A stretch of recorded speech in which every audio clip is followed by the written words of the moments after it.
لیکن اب تمہاری مرضی ہے، اللہ نے تم کو عقل دی ہے، تم کو آزادی دی ہے ارادے کی، جیسے مرضی استعمال کرو۔ اسی کے بارے میں آگے فرمایا ان تکفروا فإن اللہ غنی عنکم، اگر تم کفر کرو اللہ تم سے بے نیاز ہے۔ نہیں ماننا چاہتے، نہ مانو، اللہ کا کیا بگاڑو گے؟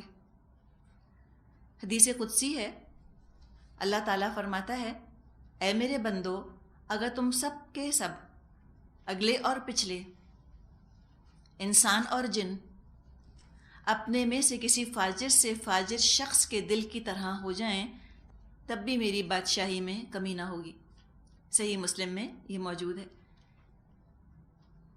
تو اللہ تعالیٰ کی قدرت پر تو اثر نہیں پڑتا، سب فاسق فاجر ہو جائیں اللہ کی بادشاہت میں کمی نہیں کر سکتے، سب انتہائی نیک بھی ہو جائیں اس کی بادشاہت میں اضافہ نہیں کر سکتے۔ ہاں، اپنی آخرت برباد کرنا یا بنانا یہ انسان کے اپنی چوائس کے اوپر اس کا دار و مدار ہے، اس پہ ڈیپینڈ کرتا ہے۔ فَإِن تَكْفُرُوا، اگر تم کفر کرتے ہو، فَإِنَّ اللَّهَ غَنِيٌّ عَنْكُمْ، اللہ تم سے بے نیاز ہے۔ وَلَا يَرْضَى لِعِبَادِهِ الْكُفْرَ، اور وہ اپنے بندوں کے لیے کفر کو پسند نہیں کرتا۔ وَإِن تَشْكُرُوا يَرْضَهُ لَكُمْ، اور اگر تم شکر کرو تو اس کو وہ تمہارے لیے پسند کرتا ہے۔ تو یہاں دیکھیں کہ اجازت تو اللہ نے دی ہے کہ تم چاہو کفر کرو، چاہو تم ایمان لے آؤ، تم چاہو تو نیکیاں کر لو، چاہو تو تم گناہ کر لو، اللہ کی اجازت ہے اس کی، انسان کو اللہ نے یہ اختیار دیا ہے۔ کوئی کام دنیا کا اچھا یا برا اللہ کی اجازت کے بغیر نہیں ہو سکتا۔ شیطان نے بھی شر پھیلانے کی پہلے اجازت مانگی اللہ سے کہ انذرنی الی یوم یبعثون، اللہ نے اجازت دی ہے تو وہ یہ کام کر سکتا ہے۔ تو شیطان کوئی مد مقابل نہیں ہے اللہ کا کہ اس کے اپنے پاس آزادانہ طور پہ انڈیپینڈنٹلی کوئی اختیارات ہوں، نہیں، اللہ نے اجازت دی ہے، شیطان بھی اللہ کی مخلوق ہے، اللہ نے اس کو اجازت دی ہے کہ ٹھیک ہے جو تو اپنی شیطانیت پھیلاتا ہے تو پھیلا۔ تو کوئی کام دنیا کا اچھا یا برا اللہ کی اجازت کے بغیر نہیں ہوتا۔ تو ایک ہے اللہ کا اذن، اجازت سب کاموں کے لیے ہے، اور اجازت عام ہے، اجازت جو بھی کام ہو رہے ہیں اللہ کی اجازت سے ہو رہے ہیں۔ جو قاتل قتل کر رہا ہے اللہ کی اجازت سے، جو نمازی نماز پڑھ رہا ہے اللہ کی اجازت سے، جو حج کر رہا ہے اللہ کی اجازت ہے تب، اور کوئی بتوں کے آگے ماتھے رگڑ رہا ہے تو اللہ کی اجازت ہے تب۔ تو اجازت تو عام ہے، لیکن ہر وہ کام جس کے اللہ نے اجازت دی اللہ اسے راضی نہیں ہے۔ فرمایا وَلَا يَرْضَى لِعِبَادِهِ الْكُفْرَ، کفر سے اللہ راضی نہیں ہے۔ تو اذن کچھ اور ہے، رضا کچھ اور ہے۔ اللہ کی رضا صرف ایمان اور اچھے کاموں میں ہے۔ وَإِن تَشْكُرُوا يَرْضَهُ لَكُمْ، اگر تم شکر کرو گے تو اللہ راضی ہوگا۔ تو اللہ کی جو رضا ہے وہ مخصوص ہے، وہ چند لوگوں کے لیے ہے۔ اور اللہ کی رضا کس میں ہے؟ اللہ کی رضا شریعت میں ہے۔ شریعت کیا ہے؟ اللہ کی رضا۔ تو انسان اللہ کو راضی کرنے والے کام کرے۔ تو یہ رضا اور اذن اور رضا، اجازت اور اللہ کی خوشنودی، یہ دو مختلف چیزیں ہیں۔ وہ ایگزامنر والی چیز آپ ذہن میں لے آئیے، کئی دفعہ یہ مثال ہم نے ڈسکس کی ہے۔ ایگزامینیشن ہال میں جب بچے بیٹھے ہوتے ہیں، جو چاہیں وہ لکھیں، اجازت تو ہوتی ہے نا ایگزامنر کی طرف سے، لیکن جو کچھ وہ لکھ رہے ہیں اس میں سے اگر وہ غلط لکھ رہے ہیں تو اس سے پھر ایگزامنر راضی تو نہیں ہوتا۔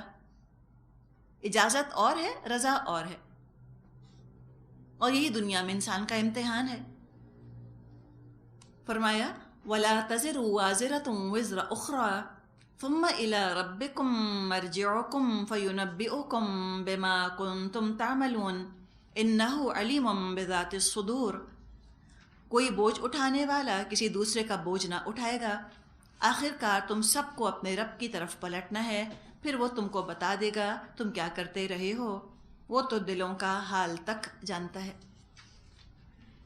ہر چیز کا اس کو علم ہے۔ کوئی کسی کا بوجھ نہ اٹھائے گا، جو دوسروں کی ناراضگی دور کرنے کے لیے، دوسروں کی رضا حاصل کرنے کے لیے جو کفر اختیار کرے گا، اپنے کفر کا وبال خود اس کو اٹھانا ہوگا، کوئی اور شیئر کرنے آنے والا نہیں قیامت کے دن۔ تو جب رب کی طرف لوٹ کر جانا ہے تو کیوں نہ رب کو راضی کیا جائے؟ وہ تو سینوں کے بھید تک جانتا ہے، تم ارادہ تو کرو، تم نیت تو کرو۔ اچھی نیت بھی بہت برکت والی چیز ہوتی ہے۔ ابھی تمہیں ہو سکتا ہے بہت مشکل لگ رہا ہو دین پر عمل کرنا، لیکن اپنی نیت تم درست کرو۔ انہ علیم بذات الصدور، وہ تو سینوں کے راز بھی جانتا ہے۔ تمہارے دل میں رب کی محبت ہوگی، اس کو راضی کرنے کا جذبہ ہوگا، انشاءاللہ وہ تم کو موقع دے دے گا خود کو راضی کرنے کے۔ لیکن مسئلہ کیا ہے کہ انسان تو ارادہ بھی نہیں کرتا اللہ کی رضا حاصل کرنے کا، وہ دنیا ہی کے پیچھے پڑا رہتا ہے۔ فرمایا وَإِذَا مَسَّ الْإِنسَانَ ضُرٌّ دَعَا رَبَّهُ مُنِيبًا إِلَيْهِ ثُمَّ إِذَا خَوَّلَهُ نِعْمَةً مِّنْهُ نَسِيَ مَا كَانَ يَدْعُو إِلَيْهِ مِن قَبْلُ وَجَعَلَ لِلَّهِ أَندَادًا لِيُضِلَّ عَن سَبِيلِهِ۔ انسان پر جب کوئی آفت آتی ہے تو وہ اپنے رب کی طرف رجوع کر کے اسے پکارتا ہے، پھر جب اس کا رب اسے اپنی نعمت سے نواز دیتا ہے تو وہ اس مصیبت کو بھول جاتا ہے جس پر کہ وہ پہلے پکار رہا تھا، اور دوسروں کو اللہ کا ہمسر ٹھہراتا ہے تاکہ اس کی راہ سے گمراہ کر دے۔ خولہ بڑا پیارا لفظ ہے، اردو میں ہم کہتے ہیں نا خول چڑھا دینا، کور چڑھا دینا۔ تو یہ جو نعمتیں ہیں یہ یوں سمجھیں کہ یہ ایک شیل کی طرح ہیں، خول کی طرح ہیں۔ اللہ کی آزمائش کا ایک انداز یہ بھی ہوتا ہے کہ بندوں کو وہ بہت ساری نعمتیں دے دیتا ہے۔ اب اس آزمائش سے خیر نکالنے کا طریقہ یہ ہے کہ انسان ان پردوں میں لپٹنے کے باوجود اپنے رب کو پہچان جائے، اپنے رب کا حق ادا کرے، ان نعمتوں کو خدا نہ بنا لے، ان کو پوجنے نہ لگ جائے۔ یہ اس کا امتحان ہے۔ جس نے نعمتوں میں رہتے ہوئے بھی رب کو یاد رکھا، سلیمان علیہ السلام داؤد علیہ السلام کی طرح الحمدللہ کامیاب ہو گیا۔ لیکن کچھ ایسے لوگ ہوتے ہیں کہ جو نعمتوں کو پوجنے لگ جاتے ہیں، اللہ سے غافل ہو جاتے ہیں، تو یہ نعمتیں ان کے لیے شر کا سبب بن گئیں۔ ایسے لوگوں کی مثال یوں سمجھیں جیسے کہ ریشم کا کیڑا ہوتا ہے۔ ریشم کا کیڑا کیا ہوتا ہے؟ سلک ورم۔ اپنے گرد وہ ریشم بناتا رہتا ہے، لپیٹتا رہتا ہے، اور اسی ریشم میں بالآخر وہ گھٹ کر اور مر جاتا ہے، وہی ریشم اس کی قبر بن جاتا ہے۔ تو اللہ تعالیٰ نے اچھی صحت دی ہے، یہ ایک دائرہ ہے، سمجھے جسم ہمارا نا، اس کے اوپر ایک اور دائرہ، ایک اور خول، اس کے اوپر ایک اور شیل کپڑوں کا ہے، اس کے بعد پھر ایک اور شیل ہمارے ارد گرد خاندان کا ہے۔ تو ایسا نہ ہو اتنی نعمتوں میں گھر کر انسان غافل ہو جائے۔ ان نعمتوں میں گھر کر ان کو گھر نہیں بنا لینا اپنا۔ یاد رکھیں کہ اس پورے خول کو ہم چھوڑ جائیں گے ایسے کیسے ہی۔ سورہ انعام کا اگر آپ کو مضمون یاد ہو، اللہ تعالیٰ پوچھے گا کہ تم آ گئے نا ہمارے پاس فرادہ، اکیلے اکیلے، اور تم چھوڑ آئے نا وہ ساری چیزیں پیچھے جو ہم نے تم کو دی تھیں، تو کیا ساتھ جائے گا؟ جب بہت دل لگے نا کسی چیز کے اندر، ذرا سا سوچ لیا کریں کہ ساتھ جائے گا قبر میں؟ کچھ نہیں ساتھ جانے والا۔ تو اس کو حد سے زیادہ توجہ مت دیں، حد سے زیادہ وقت ان چیزوں پہ مت لگائیں جو ہمارے ساتھ نہیں جانی۔ چھوڑ کے جانے والی چیزوں کو انسان کون اتنی اہمیت دیتا ہے؟ ساتھ لے جانے والی چیزوں کو اہمیت دی جاتی ہے۔ تو انسان کا مسئلہ یہ ہوتا ہے، جب کوئی دنیا کی آفت آتی ہے تو چیختا ہے، روتا ہے، پیٹتا ہے، رب کو پکارتا ہے، اور جب اللہ نعمت دیتا ہے مصیبت کو بھول جاتا ہے، اور اس کو بھی بھول جاتا ہے جس کو اس نے پکارا تھا، اور کریڈٹ جو ہے وہ سارے کا سارا کسی اور کو دے دیتا ہے کہ فلاں دربار پر گئے تھے تو مل گیا، یوں دیکھ چڑھائی تھی تو مل گیا، یوں نظر نیاز کی تھی ہم نے گھر میں تو فلاں نعمت ہم کو مل گئی۔ اللہ کے مد مقابل بنا دیتے ہیں۔ وَجَعَلَ لِلَّهِ أَندَادًا لِيُضِلَّ عَن سَبِيلِهِ، اور ایسی باتیں کر کے پھر وہ خود بھی بھٹکتا ہے سیدھے راستے سے، اور یہ بھٹکانے کا سبب بھی بنتا ہے دوسروں کو۔ جیسے اپنے معاشرے کے اندر بھی ہم اس طرح کی باتیں دیکھتے ہیں کہ جی فلاں مزار پہ جاؤ تو اولاد ملے گی. سنا ہے کہ مزاروں پر کچھ مزار ایسے ہیں ان کے اوپر جھولے پڑے ہوئے ہیں. اب اس میں وہ اور جو بے اولاد عورتیں ہوتی ہیں کہتے ہیں کہ چلو تم جھولو اس کے اندر، اور اس کے بعد وہ جب جھولتی ہیں تو پتہ نہیں کیا گود میں پتا گر جائے تو کہتے ہیں بیٹا ہوگا، اور پھول گر جائے تو بیٹی ہوگی. کوئی مزار والا دیتا ہے اولاد؟ پیر بخش سکتا ہے؟ کبھی نہیں بخش سکتا. کبھی کسی مزار پہ جا کے انسان دعا نہ کرے، چادریں نہ چڑھائے، بس ان کے لیے دعا استغفار کرے. کہیں اگر جانا ہو، اتفاق ہو جائے کسی مزار پر آپ کو جانے کا، وہاں جا کے قبر والے کے لیے دعا استغفار کریں. اس سے مت کہیں کہ آپ میرے لیے دعا استغفار کریں، وہ نہیں کر سکتے، وہ نہیں سن سکتے. بالکل مجبور اور بے بس پڑیں اپنی قبروں کے اندر، اور ہم بھی اپنی قبر میں جا کے ایسے ہی بے بس ہو جائیں گے. فرمایا یہ جو کفر کر رہے ہیں تو ٹھیک ہے، قل تمتع بکفرک قلیلا، اے نبی صلی اللہ علیہ وسلم اس سے کہیے کہ تھوڑے دن اپنے کفر سے لطف اٹھا لے. تو کفر سے لطف کیسے اٹھایا جاتا ہے؟ کفر کا فائدہ ہوتا ہے؟ بتائیے دنیا کے پوائنٹ آف ویو سے، دنیاوی نقطۂ نظر سے. جی ہاں، بڑا مزہ ہے کفر کے اندر، دیکھا جائے تو بڑا رنگین ہے کفر، بڑا دل کو لبھانے والا ہے، بڑا ہی رنگین مزاج ہے، بڑا کھلنڈرا ہے کفر. خوب نچواتا ہے، خوب گاتا ہے، خوب جھومتا ہے، خوب مزے کراتا ہے. رنگ رلیاں ہم جس کو کہتے ہیں نا، کفر بڑی رنگ رلیاں مناتا ہے. کبھی ہولی کھلاتا ہے، کبھی بسنت منواتا ہے، کبھی یہ بھنگڑا ڈلواتا ہے، اور کبھی یہ دھمال ڈلواتا ہے بڑا مزے کا. اگر اتنا انٹرسٹنگ نہ ہوتا تو انسان کے لیے اتنی بڑی آزمائش ہوتی ہے اس کے اندر. تو کہا کہ ٹھیک ہے مزے کر لو تم ابھی تھوڑی دیر کے لیے، لیکن کیا ہوگا؟ انک من اصحاب النار، یقیناً تو دوزخ میں جانے والا ہے.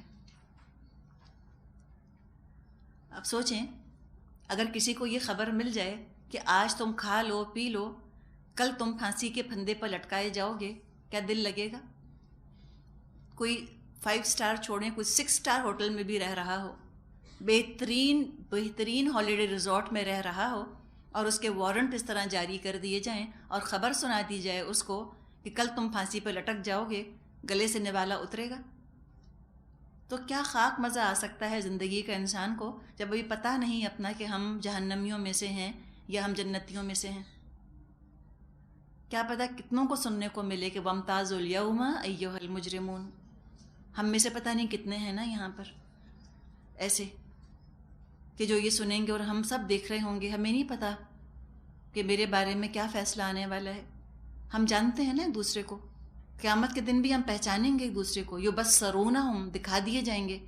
ہم کہیں گے وہ فلاں، اس کے لیے فیصلہ ہو گیا، وامتازوا اليوم ایھا المجرمون، اس کو جہنم میں ڈال رہے ہیں. یہ میرے ساتھ ہی تو بیٹھتی تھی، آنا جانا تھا ہمارا ایک دوسرے کے گھر. تو یہ تو ہم ہی میں سے تو ہیں نا، ہم ہی تو ہیں. کس کی بات کی جا رہی ہے؟ ہماری. تو انکا کو کیوں نہ میں اپنے لیے سوچوں کہ اللہ نہ کرے کہ یہ میرے ساتھ ہو جائے. تو پھر کفر کا مزہ ختم ہو جائے نا، پھر کفر کی لذت ختم ہو جائے. کتنا بھی میٹھا شربت رکھا ہے، کتنا میٹھا شربت، بہت دل چاہ رہا ہے پینے کا، کوئی کہتے زہر ملا ہے اس کے اندر، خواہش ختم ہو جائے. تو اسی طرح جب گناہ کی لذت میں ہم عذاب کی تلخی ڈال دیتے ہیں تو گناہ کی لذت نکل جاتی ہے. تو آخرت کی یاد گناہ کی لذت ختم کر دیتی ہے. تو یہی چیز ہے یہاں پر، تمتع بکفرک انک من اصحاب النار. مت تم کفر میں جاؤ، مطلب ہے مت انجوائمنٹ کی تلاش میں رہو، تم جنت کی تلاش کرو، محنت کرو. تھوڑے دن کی تو زندگی ہے، بھی مزے کرنا جنت میں. اب ایک یہ شخص ہے جس کو کہ یہ کہہ دیا جائے گا کیا بد نصیب محروم، اور ایک دوسرا خوش نصیب. وہ کون؟ امن هو قانت آناء اللیل ساجدا وقائما. کیا اس شخص کی روش بہتر ہے یا اس شخص کی جو مطیع فرمان ہے؟ قانت فرما بردار، عبادت گزار. کیا کرتا ہے؟ آناء اللیل ساجدا وقائما، رات کی گھڑیوں میں کھڑا رہتا ہے اور سجدے کرتا ہے. اتنا اپنے رب سے یہ پیار کرتا ہے کہ پیاری ترین چیز نیند قربان کر دیتا ہے اپنے رب کے لیے. سجدے کرتا ہے، قیام کرتا ہے، قیام اللیل کی طرف اشارہ ہے. یحذر الآخرہ، آخرت سے ڈرتا ہے. اتنا خوف ہے اس کو آخرت کا کہ زندگی کا مزہ کرکرا ہو گیا سارا اس کا، نرم گدیلوں پر بھی اس کو ٹوٹ کر نیند نہیں آتی، تو ڈرتا بھی ہے آخرت سے، وَيَرْجُو رَحْمَتَ رَبِّهِ، اور اپنے رب کی رحمت سے امید بھی لگاتا ہے۔ یہ ہے مقام بندگی بین الخوف والرجاء، خوف اور امید کے درمیان، ترغیب بھی ہے ترہیب بھی ہے، رغبت بھی رکھتا ہے اور رہب بھی رکھتا ہے، ڈرتا ہے اپنے گناہوں سے لیکن پھر اللہ کی رحمت کا امیدوار بھی ہے، یعنی ایسا نہیں اس کو خوف کے مایوسی تک وہ پہنچ جائے اور عبادت چھوڑ دے، اور رحمت کی ایسی امید نہیں کہ جنت میں پہنچا دے اپنے آپ کو اور عبادت چھوڑ دے۔ دونوں جو انتہائیں، دونوں ایکسٹریمز جو ہوتی ہیں وہ عبادت سے غافل کر دیتی ہیں انسان کو۔ بے انتہا مایوسی بھی عبادت سے ہٹا دے گی کہ جب جانا ہی جہنم کے اندر تو کیا کرنا ہے پھر نماز پڑھ کے، ہیں ہی ہم جہنمی۔ اور بے انتہا امید، غیر حقیقی مایوسی، غیر حقیقی امید، یہ امید بھی انسان کو عبادت سے ہٹا دیتی، کہتے ہیں بخشے بخشائے، کیا کرنا ہے نماز روزے کر کے۔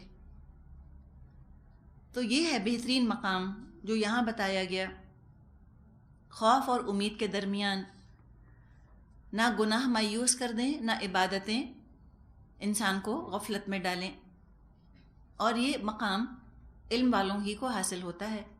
فرمایا قُلْ هَلْ يَسْتَوِي الَّذِينَ يَعْلَمُونَ وَالَّذِينَ لَا يَعْلَمُونَ إِنَّمَا يَتَذَكَّرُ أُولُو الْأَلْبَابِ، ان سے پوچھئے کیا جاننے والے اور نہ جاننے والے دونوں کبھی یکساں ہو سکتے ہیں؟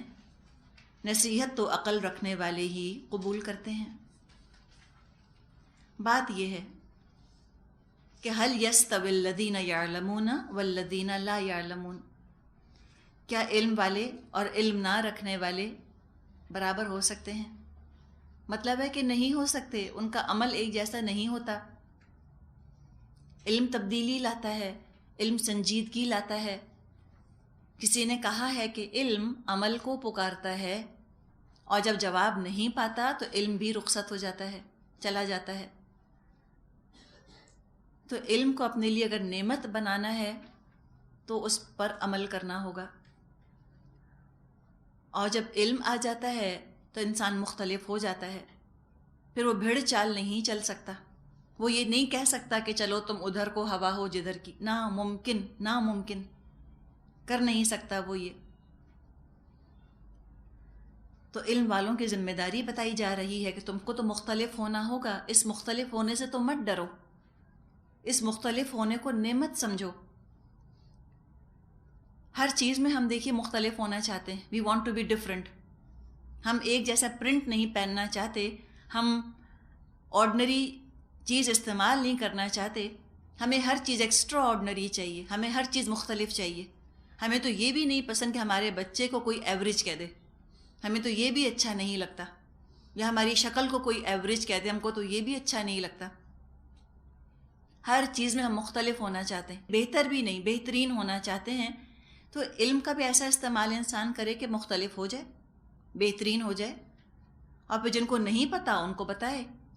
اگر سب ایک لیول کے ہو جائیں گے، جو جاہل ہیں وہ تو جاہل ہیں ہی، علم والے بھی اگر جہالت کا مظاہرہ کریں گے تو پھر کون کس کو سکھائے گا؟ تو علم تو بہت بڑی ذمہ داری ہے، اس کے بارے میں تو پوچھا جائے گا۔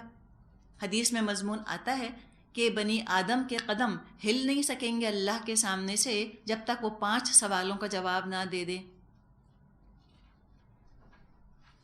پہلا سوال، کہاں سے کمایا؟ ہو سکتا ہے کہ ہم میں سے بہت سوں کو اس کا جواب نہ دینا ہو، اس لیے کہ ہم نہیں کما رہے، ہمیں جواب نہیں دینا، ذمہ داری ہلکی۔ لیکن جو کما رہے ہیں ان سے پوچھا جائے گا کہاں سے کمایا، حلال یا حرام؟ پھر دوسرا سوال، کہاں خرچ کیا؟ کتنا افسوس ہے کہ حلال کما کر حرام کاموں میں خرچ کیا جائے، کتنی بدقسمتی۔ تو یہ بھی پوچھا جائے گا کہاں خرچ کیا۔ پھر تیسرا سوال، کتنا علم حاصل کیا، اور چوتھا سوال، اس پہ کتنا عمل کیا۔ اور یہ علم جو ہے کون سا علم؟ اس جگہ کا علم جہاں تم آج کھڑے ہو، قیامت کا علم، اس آخرت کا علم۔ باقی علوم جو دنیاوی علوم تھے وہ دنیا کے ساتھ لپٹ گئے۔ کون سی ڈگری تم نے لی تھی اور کتنی تم نے پریکٹس کی تھی، اور تم کتنے بڑے لائر یا کتنے بڑے انجینئر یا ڈاکٹر تھے، وہ نہیں پوچھا جائے گا۔ کتنا علم حاصل کیا اس دن کا، یہ آج تمہاری زندگی جو شروع ہو رہی ہے اس کا کتنا علم حاصل کیا؟ اور چوتھا سوال، کتنا عمل کیا؟ کتنا عمل کیا؟ علم کو حاصل کر کے عالم سمجھ کر بیٹھ گئے اپنے آپ کو؟ عمل بھی تو کرنا ہے۔ اور پھر پانچویں چیز کہ جوانی کس چیز میں گلائی، یوتھ جو تم پر آیا تھا اس میں کیا کرتے رہے؟ تو یہ تو بڑی ذمہ داری ہے، اور فرمایا کہ اس سے تو نصیحت حاصل کرتے ہیں عقل رکھنے والے۔ علم حاصل کیا، اس کو عقل کے ساتھ سنتھسائز کیا۔ پہلے بھی ہم نے بات کی ہے کہ 1 من علم کے لیے 10 من عقل چاہیے، اس کو صحیح طور پہ استعمال کرنا۔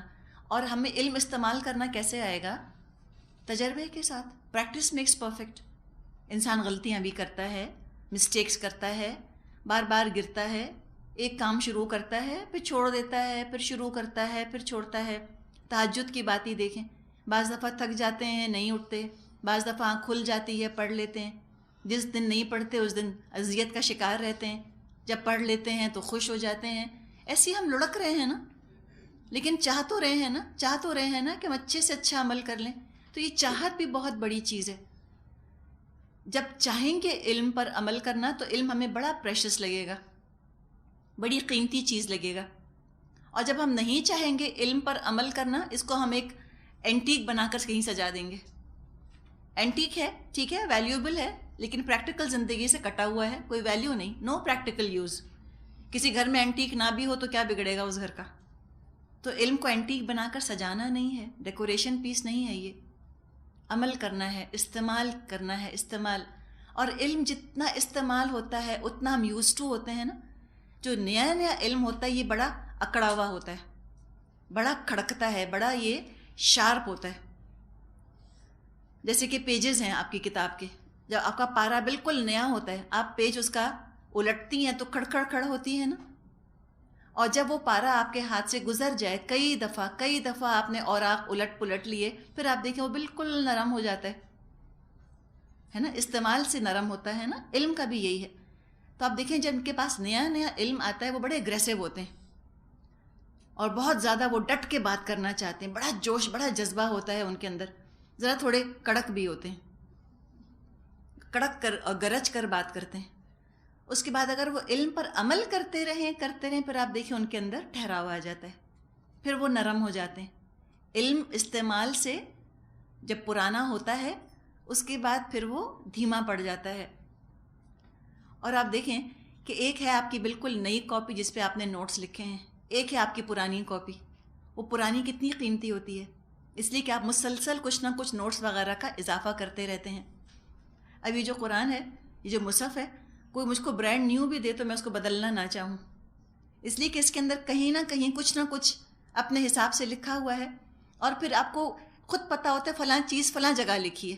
جیسے ہماری ٹیلی فون ڈائریز ہوتی ہیں، کسی اور کو نمبر نہیں ملے گا آپ کے علاوہ۔ اگر مثال کے طور پر نیلوفر بھابھی کا نمبر ہے، وہ ڈھونڈے گا این میں، آپ نے بی میں لکھا ہوا ہوگا، بھابھی کے انڈر لکھا ہوا ہوگا۔ یا آپ کو پتہ ہے کہ فلاں نمبر جو ہے میں نے وہ اس کسی بھی الفابیٹیکل آرڈر میں نہیں لکھا، فلاں پیج میں میں نے فلاں کونے میں لکھا ہوا ہے وہ نمبر، ہمیں ہی پتہ ہوتا ہے نا۔ تو اس طرح استعمال کرتے رہنے سے اپنا علم جو ہے وہ ہمارے لیے اپنا ہو جاتا ہے، اور علم سے ہماری غیریت ختم ہو جاتی ہے۔ شروع میں علم بڑا پرتکلف ہوتا ہے نا، جیسے وہ کلف میں لگا ہوا کپڑا نہیں ہوتا، بہت تکلف کے ساتھ ہم اپنا علم استعمال کرتے ہیں۔ آہستہ آہستہ بے تکلفی ہوتی ہے، علم سے ہیلو ہائے ہوتی ہے، پھر جان پہچان ہوتی ہے، دوستی، پھر دوستی بڑھ کے اپنائیت میں تبدیل ہوتی ہے، مزاج جانتے ہیں ہم علم کا۔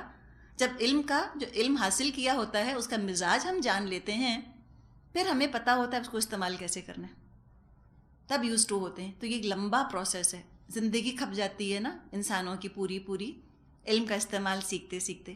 تو چھوڑنا نہیں، مسٹیکس ہوں گی ضرور علم کے استعمال میں، کوئی بات نہیں، ہم انسان ہیں، استغفار کر لیں اللہ سے، فوراً رجوع کر لیں اللہ سے، لیکن استعمال کرتے رہیں علم کو، اور ٹھہراؤ کی اور حکمت کی دعا ہم ساتھ ساتھ کرتے رہیں، اور لا علموں جیسا رویہ مت اختیار کریں، بلکہ علم والوں والا رویہ اختیار کریں، لوگوں کو بھی سکھائیں، ان کو بھی بتائیں۔ آیت نمبر 10 رکوع نمبر 2 شروع ہو رہا ہے۔ فرمایا قل یا عباد الذین آمنوا اتقوا ربکم للذین احسنوا فی هذه الدنیا حسنہ وارض اللہ واسعہ۔ اے نبی صلی اللہ علیہ وسلم کہیے کہ اے میرے بندو جو ایمان لائے ہو، اپنے رب سے ڈرو۔ جن لوگوں نے اس دنیا میں نیک رویہ اختیار کیا ہے ان کے لیے بھلائی ہے، اور اللہ کی زمین وسیع ہے۔ بندہ اللہ کو پکارتا ہے، یہ اللہ پکار رہا ہے اپنے بندوں کو کہ اب جن کو اللہ یاد آ گیا، جن کو اللہ سے کیا ہوا اپنا عہد یاد آ گیا، زندگی کا مقصد یاد آ گیا کہ ہم اللہ کے بندے ہیں، ہم آخرت حاصل کرنے کے لیے، آخرت کمانے کے لیے دنیا میں بھیجے گئے ہیں، اب وہ تقوی اختیار کریں۔ اتقوا ربکم، اپنے رب کا تقوی اختیار کرو، گاڈ کانشیس ہو جاؤ، اپنے آپ کو رب کی نظر سے دیکھو، دنیا والوں کی نظر سے دیکھنا چھوڑ دو، تم گاڈ کانشیس ہو جاؤ، تم گاڈ پلیزر بن جاؤ، تم پیپل کانشیس ہونا چھوڑ دو، پیپل پلیزر ہونا چھوڑ دو۔ ڈپریشن کا اور ٹینشن کا اور نروسنس کا اور احساس کمتری کا سبب ہے لوگوں سے ڈرنا، پیپل پلیزر بننا۔ اپنے آپ کو تم اللہ کی نظر سے دیکھو، اتقوا ربکم، رب کا تقوی اختیار کرو۔ اور جو لوگ دنیا میں بھلا طریقہ اختیار کریں گے، احسنوا، محسن بنیں گے، خوبصورتی کے ساتھ رب کو راضی کرنے کی کوشش کریں گے، تو ان کے لیے تو اچھا انجام ہے، ان کے لیے تو بھلائی ہے۔ سورہ رحمان میں آتا ہے کہ هل جزاء الاحسان الا الاحسان، کیا احسان کا بدلہ احسان کے سوا کچھ اور ہو سکتا ہے؟ کہ تم اللہ کی رضا حاصل کرنے کی کوششیں کرتے رہو تو کیسے ہو سکتا ہے کہ اللہ پہ تم کو راضی نہ کرے؟ اللہ تو بہت بدلہ دے گا۔ اب دیکھیں، ایک فقیر ہوتا ہے وہ اپنی حیثیت کے مطابق دیتا ہے، اور جو بادشاہ ہوتا ہے وہ بادشاہ اپنی حیثیت کے مطابق دیتا ہے۔ فقیر کیا دے سکتا ہے بادشاہ کو؟ 2 چیزیں 3 چیزیں ٹوٹی پھوٹی کچھ، اور بادشاہ اس تحفے کا بدلہ کیا دے گا؟ خود سوچ لیں کیا کچھ دے گا۔ تو تم دو، اللہ کو دو، اور پھر تم دیکھو اللہ تمہیں کیسے راضی کرے گا۔ وَأَرْضُ اللَّهِ وَاسِعَةٌ، اور اللہ کی زمین وسیع ہے۔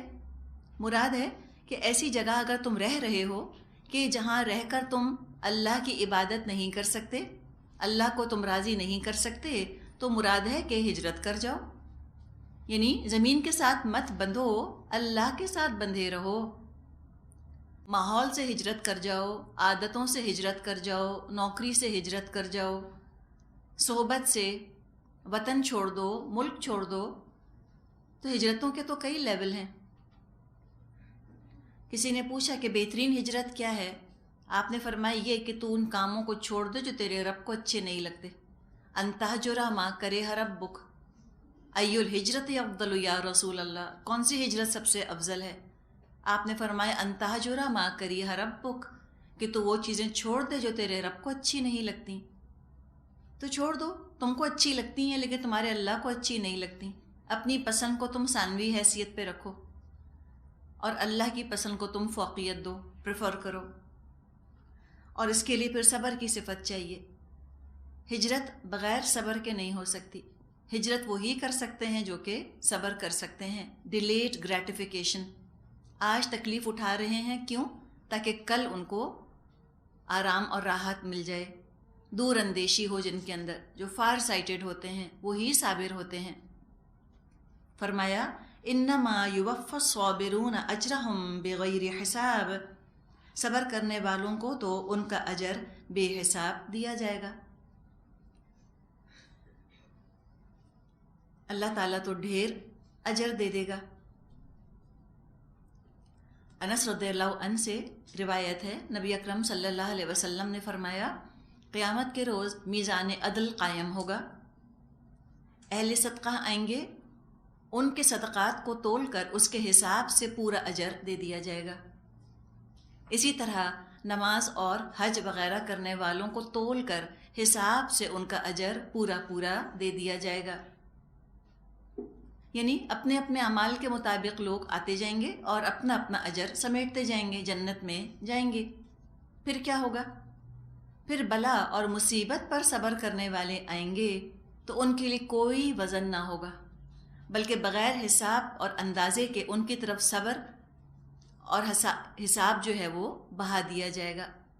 صبر اور حساب کیا؟ یعنی ان کا اجر جو ہے وہ ان کی طرف بہا دیا جائے گا، ڈھیروں ڈھیر ان کو اجر دے دیا جائے گا، کیونکہ اللہ تعالیٰ نے فرمایا ہے کہ انما یوفی الصابرون اجرہم بغیر حساب، صبر کرنے والوں کو بے حساب اجر ملے گا۔